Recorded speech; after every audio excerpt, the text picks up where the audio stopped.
ఒక్క జగన్ ఓడించడానికి 3 పార్టీలు కలిసినాయి. ఎందుకు అనుకున్నా మరి వాళ్ళ నాన్న కూడా 4 పార్టీలు కలుపుకునేది. ఒక్క జగన్ అంటే పురాణాల్లో ఉంటది అనమాట. అందరూ ఇప్పుడు పాండవులు అందరిని కలుపుకుని వెళ్తారు, కౌరవులు వస్తారు, కొంతమంది వస్తారు. అంటే ఒక దుష్ట శక్తిని ఓడించడానికి 100 మందిని కలవచ్చు. దుష్ట శక్తి దగ్గర పెద్ద శక్తి ఉంటుంది. వీళ్ళు న్యాయంగా వెళ్తారు, వాడు అన్యాయంగా వస్తాడు. వాడు డబ్బు చూశారు కదా నిన్న సోషల్ మీడియాలో, సొంత తల్లిని చెల్లిని కూడా బూతులతో తిట్టించింది. సొంత చెల్లి వైవాహిక జీవితం గురించి కూడా. ఇప్పుడు పవన్ కళ్యాణ్ గారు ఈ విషయం కూడా ఆయన రాక్షసుడు రాముడు వాళ్ళని డైరెక్ట్ చంపలేడా? ఎందుకు దొంగచాటు చంపాల్సి వచ్చింది? రాముడు దేవుడు, వాళ్ళని ఎందుకు దొంగచాటు చంపాడు? చంపలేడా? పవన్ కళ్యాణ్ గారు ఇప్పుడు బీజేపీ రూట్ లో వెళ్తున్నారు. ఇప్పుడు జనసేన నాయకులు కూడా ఇట్లా బీజేపీ రూట్ లోనే వెళ్తారా? ఏం బీజేపీ రూట్ మాకేం లేదు. జనసేన సిద్ధాంతం మాకుంది, ప్రజలకు మంచి చేయాలని సిద్ధాంతం ఉంది. మళ్ళీ రాముడు ఇప్పుడు మీరేంటి, మీరేమర్థం? నాది హిందూ మతం. ఇప్పుడు ఒకవేళ హిందూ మతానికి ఇబ్బంది మీరు మాట్లాడరా? ఎందుకు మాట్లాడినా పవన్ కళ్యాణ్ గారు అదే చేశారు. సో ఇప్పుడు హిందూ మతం బీజేపీ మా మిత్రపక్షం అండి. మీరు ఎప్పుడు మీ ఇంట్లో ఎప్పుడు మాలలేదు? ఎట్లా ఉందంటే క్లియర్ గా బీజేపీ ప్లాన్ కాదు, బీజేపీ రూట్ లోనే వెళ్తాం. మీ ఇంట్లో ఎప్పుడు మాలలు వేసుకోలే? నేను కూడా వేసుకో. బీజేపీ రూట్ లో వెళ్తున్నారా? లేదు. మరి దీక్ష చేస్తే ఇప్పుడు బీజేపీ రూట్లో వెళ్ళినట్ట? మీ ఇంట్లో కూడా మాల వేసుకున్నారు, మరి దీక్ష చేస్తే అది బీజేపీ రూట్లో వెళ్ళినట్ట? ఆయనకి ఒకటి, హిందూ మతం అనేది హిందూ మతం కూడా అన్ని మతాల్లాగే మంచిగా ఉండాలి. హిందూ మతంలో అన్యాయం జరిగిన ప్రశ్నిస్తాడు, ముస్లిం మతంలో అన్యాయం జరిగిన ప్రశ్న, క్రిస్టియన్లో అవమానం జరిగిన ప్రశ్నిస్తాడు. అయితే టీటీడీ విషయంలో జగన్మోహన్ రెడ్డి అలసత్వం వల్ల, జగన్మోహన్ రెడ్డి క్రూరమైన పనుల వల్ల ఆ బోర్డు మిమ్మల్ని పట్టించుకోక, చైర్మన్ పట్టించుకోక, మీరు అడగండి, తెలంగాణలో ఉన్న భక్తులు కూడా అడగండి, 5 సంవత్సరాలు ఎన్ని బాధలు అనుభవించారు. ఆయన మరి ఎందుకు అంత కక్ష పెట్టుకున్నా మాకైతే తెలియదు. దేవుడి మీద, టీటీడీ మీద, వెంకటేశ్వర స్వామి మీద ఎందుకు కక్ష పెట్టుకుని తెలియదు. తప్పు జరిగింది, ఆ రోజు కల్తీ జరిగింది కాబట్టి ఖచ్చితంగా పవన్ కళ్యాణ్ గారు ఆ టాపిక్ తీసుకున్నారు. అదేవిధంగా హిందువులకు అన్యాయం జరుగుతుంది కాబట్టి టాపిక్ తీసుకున్నారు తప్ప, మాల వేసుకుంటే బీజేపీ స్టాండ్లో వెళ్ళినట్టు కాదు, లేకపోతే శ్రీరాముని గురించి అడిగితే మాలో వెళ్ళినట్టు కాదు కదా. మీరు శ్రీరాముని గురించి అడుగుతారు, నేను అడుగుతాను, నేను హిందువుని కాబట్టి. అట్లా బీజేపీ స్టాండ్లో మనం వెళ్ళినట్ట కాదు కదా.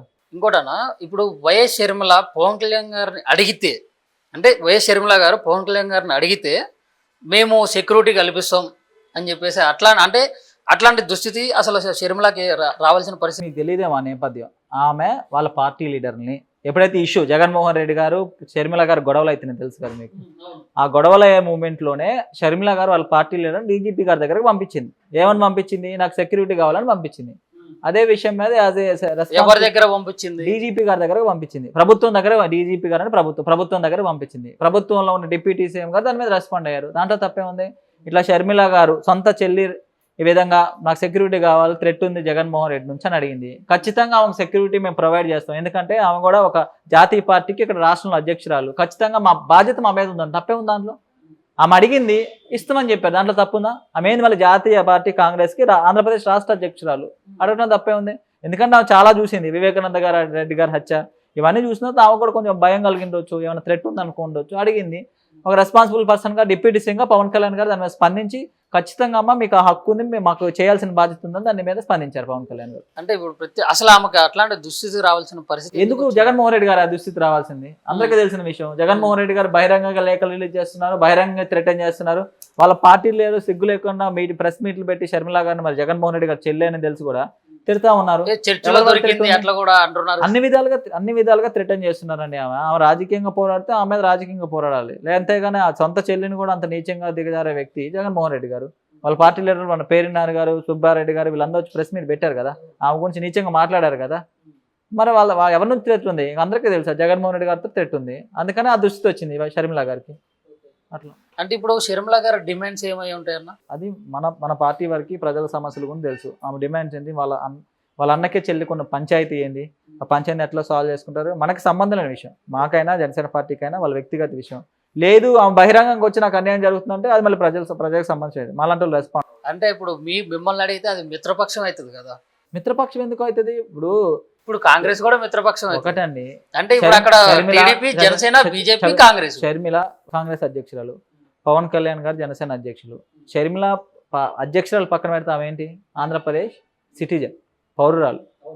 పవన్ కళ్యాణ్ గారు ఏంటి? ఉప ముఖ్యమంత్రి పక్కన పెడితే ఏంటి? ఆయన ఒక పౌరుడు. ఖచ్చితంగా షర్మిల గారిని ఒక పౌరురాలు చూస్తాం. దట్టు ఏం చూస్తాం? కాంగ్రెస్ పార్టీకి సంబంధించిన ఒక అధ్యక్షురాలు కాబట్టి, జాతీయ పార్టీకి ప్రభుత్వానికి బాధ్యత ఉంది కాబట్టి రెస్పాండ్ అవుతుంది. మిత్రపక్షం అయితే ఎందుకు రెస్పాండ్? మిత్రపక్షం అవ్వాల్సిన ఒక పౌరులకు అన్యాయం జరిగితే రెస్పాండ్ అవ్వకూడదా? అంటే షర్మిల గారు ఆ కాంగ్రెస్ పార్టీ కాబట్టి కాంగ్రెస్ పార్టీలో ఉన్న వాళ్ళందరి గురించి మాట్లాడొద్దా? వాళ్ళకి అన్యాయం జరిగితే ప్రభుత్వం బాధ్యత కదా? ఏ పార్టీలో ఉన్న వాళ్ళంతా ఆంధ్రప్రదేశ్ పౌరులు కదండి. సో ఆ విధంగానే రెస్పాండ్ అవుతారు తప్ప ఆ మిత్రపక్షం రేపొద్దున వైఎస్ జగన్మోహన్ రెడ్డి గారి పార్టీలో లీడర్ కూడా అన్యాయం జరిగితే రెస్పాండ్ అవుతుంది ప్రభుత్వం.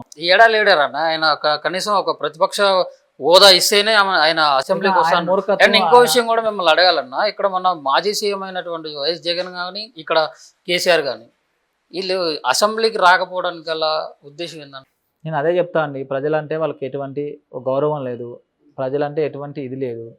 మనకి నీ సీట్లు ఇచ్చారు కదా, ప్రతిపక్ష బాధ్యత ఇచ్చారు కదా, నీకు మొత్తం 0 చేస్తే నువ్వు ఇంట్లో కూర్చుంటే అయిపోయేది. ఒక 11 సీట్లన్నీ ఇచ్చారు నీకు, ఇక్కడ కూడా 39 సీట్లు ఇచ్చారు. మరి ప్రజలు ఒక నమ్మకం కలిగించిన ప్రభుత్వంతో పాటు ప్రజాస్వామ్యం అంటే ప్రభుత్వం ఒకటే ప్రజాస్వామ్యం కాదు కదా. ప్రభుత్వం ఉంటుంది, పౌర సంఘాలు ఉంటాయి, ప్రతిపక్షాలు ఉంటాయి, మేధావులు ఉంటారు, జర్నలిస్టులు ఉంటారు, బ్యూరోక్రసీ, ఇవన్నీ ఉంటాయి. ఇవన్నీ కలిస్తేనే ప్రభుత్వం. సో ఇవన్నీ కలిస్తేనే ఒక వ్యవస్థ. సో అందుకనే ఎప్పటికైనా వాళ్ళు మేలుకొని మీకు కొన్ని 40% ఓట్లు ఇక్కడ వచ్చినాయి, 40% ఓట్లు ఆయనకి వచ్చినాయి. సో ప్రభుత్వం చేసే బాధ్యత ప్రభుత్వం చేస్తున్నప్పుడు వాళ్ళు తప్పులు ఉంటే అడగాల్సిన బాధ్యత ప్రతిపక్షానికి ఉంటుంది. సో మీరు అసెంబ్లీకి వస్తే కదా అడిగే అవకాశం ఉండేది. ఖచ్చితంగా కేసీఆర్ గారైనా జగన్మోహన్ రెడ్డి గారైనా ఇప్పుడు కూడా ప్రజల నుంచి ఏంటి డిమాండ్ అంటే, మీకు కూడా ఒక స్థానం ఇచ్చారు, ఆ స్థానాన్ని మీరు ఉపయోగించుకుని ప్రజలకు మంచి చేయాలని కోరుకుంటున్నాం. ఇప్పటికైనా అసెంబ్లీకి వచ్చి ప్రభుత్వం జరిగే తప్పులు, ఇప్పుడు ఏదో జనసేన పార్టీ ప్రభుత్వంలో కూడా అంటున్నాం జగన్మోహన్ రెడ్డి గారు అసెంబ్లీకి రావాలి, మా ఏమైనా తప్పులు ఉంటే అడగాలి మీరు. సో అది హెల్తీ డెమోక్రటీ, అది హెల్త్ డెమోక్రసీ కింద వస్తుంది. సో ఆ విధంగా జరగాలని మేము కోరుకుంటున్నాం. ఇప్పుడు జనసేన నాయకులు మిర్యాల రామకృష్ణ గారిని ఒక 4 పేర్లు అయితే చెప్తా, వాళ్ళ గురించి మీ యొక్క మనసులో ఒక 2 ముక్కల్లో చెప్పండి. ఫస్ట్ మీ ప్రీతమ నాయకుడు పవన్ కళ్యాణ్ గారు. అంటే ఆయన ఒక వారిలో డిస్క్రైబ్ చేయలేము, కానీ ఖచ్చితంగా అంటే పబ్లిక్ లీడర్, ప్రజానాయకుడు ఆయన. ఓకే. రేవంత్ రెడ్డి. ఇప్పుడు ఇక ఆయన గురించి చెప్పుకుని waste, failure chief minister. KCR Telangana వాది.